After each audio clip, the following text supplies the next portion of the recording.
Thank you for purchasing a Raleigh bike for your child. Nothing is better for making a lifelong cyclist than starting them early with a great bike. As you open the box, you'll see there is some assembly required. If you have never built a bike before, this process will probably take you up to 120 minutes. If you are handy with tools, expect to spend around 80 to 100 minutes. If you have done some bike wrenching before but never actually built a bike, you'll need 60 to 80 minutes.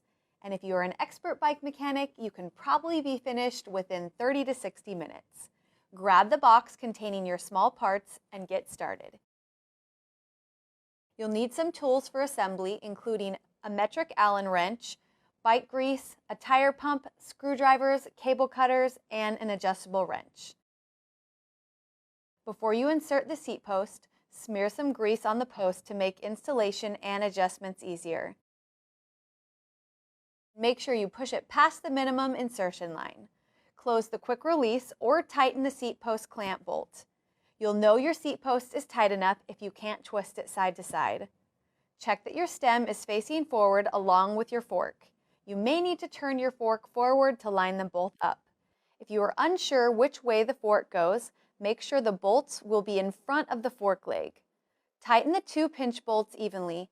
The wrench should leave an imprint on your palm when it's tight enough. If your stem looks like this, it's called a quill or threaded stem. Grease the body of the quill and the bolt to make inserting and adjustment easy. Push down on the bolt head with your thumb and insert the stem past the minimum insertion line. After aligning the stem and fork forward, snug the bolt down. The wrench should leave an imprint on your palm when the bolts are tight enough. Remove the faceplate bolts and the faceplate. And center your handlebars. Tighten the bolts evenly and snugly.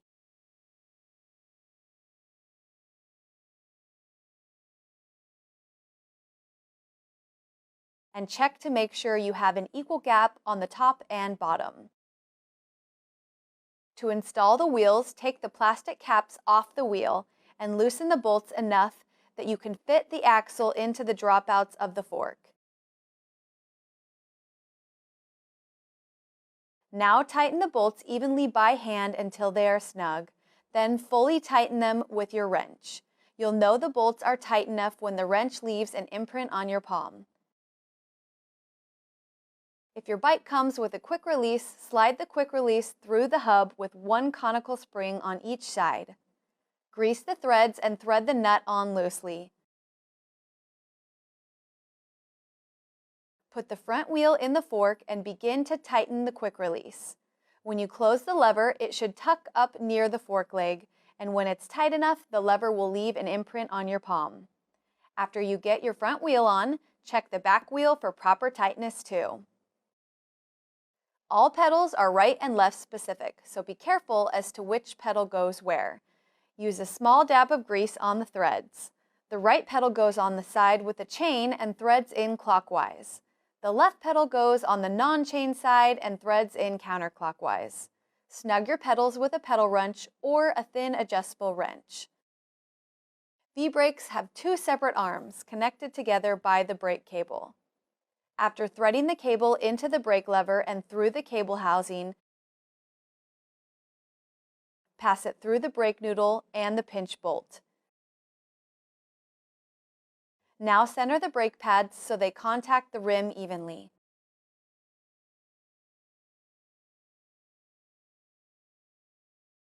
Slide the noodle into the hinged arm, then test the system and adjust as needed. If one brake pad contacts the rim before the other, tighten this adjustment screw on the opposite arm to even them out.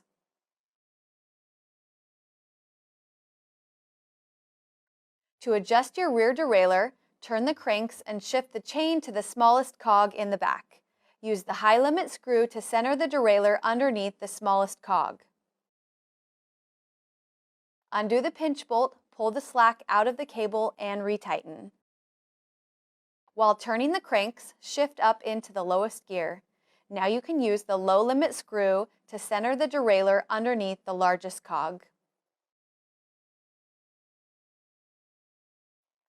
To adjust your front derailleur, shift into the smallest chain ring in the front and the largest cog in the back. Use the low limit screw to position the inner plate as close as you can to the chain without touching it. Loosen the pinch bolt to pull the slack out of the cable and retighten. While turning the cranks, shift up into the largest chainring in the front and the smallest cog in the back. Now you can use the high limit screw to position the outer plate of the derailleur as close to the chain as you can without touching it. Put the red reflector on the seat post and the white one on your handlebars. Safety first. Cut any extra cable down with your cutters and pinch a cable end on with your pliers to keep the cable from fraying. If your bike has plastic bolt caps, push those on to protect your rider. Then pump up the tires following the guidelines on the side walls. You'll also want to double check the tightness of the seat post and handlebars. Then your little one is ready to go for a ride.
spring.